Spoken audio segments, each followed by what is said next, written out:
napakalaki po ng epekto talaga sa mga bata ng social media. Alam ko pong maraming nagagalit sa akin dyan. Sobrang dami pong taong nagalit sa akin dyan. Noong ito po ay isinasagawa namin ng public hearing. At yan po ang isang bagay sana na ilalapit ko po sa inyo na sana po yung maintindihan po ninyo kung ano yung pinupunto ko. Napakadami pong nagalit sa akin, binas ako patungkol dito. Alam nyo mga kababayan, sana po yung namnam ninyo ang gusto kong sabihin na hindi na po talaga maganda itong nangyayari. Napakapangit na po nitong nangyayari na ito. Sana po kung ako po ay nagkakaroon ng mga maling choice ng mga salita, hindi po ibig sabihin yan ay kinukutya ko kayo, kinukutya ko ang kabataan. Hindi po. Iyan po ay panggising. Panggising. Upang manamnam niyo po ang katotohanan. Ako po naman hindi po ako nagsasalita ng hindi ko po na iintindihan ang bagay na ito. Ito pong mga nangyayaring karumal-dumal na krimen na ito. Nakita ko na po ito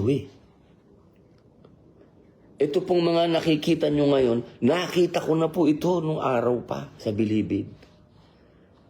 Kaya, yun lang po ang hinihingi ko sa inyo. Intindihin nyo po ako na kailangan po natin maisulong ang batas na kung ano po yung ginagawa doon sa ibang bansa na mga progresibong bansa na kanila na pong pinagbabawalan ng kabataan na gumamit ng social media.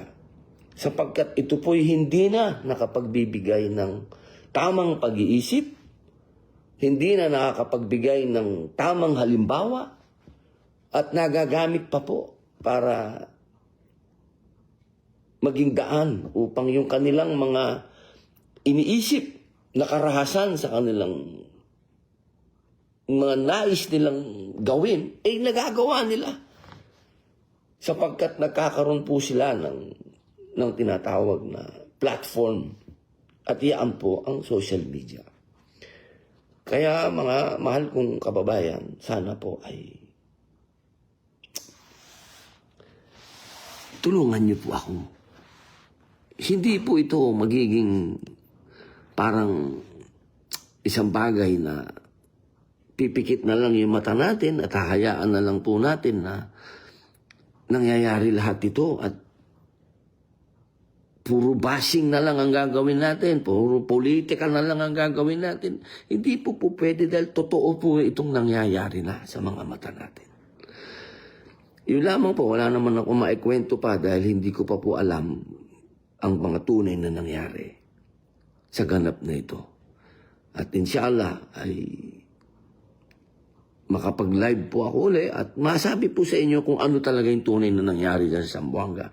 Pero sa ngayon, mga kababayan, ang sinasabi ko po, panahon na para aksyonan natin ang mga batas na may kinalaman sa ating kabataan at may kinalaman sa social media na ginagamit po ng ating mga kabataan at nakaka-impluwensya sa kanila na makagawa ng mga bagay na karumal-dumal.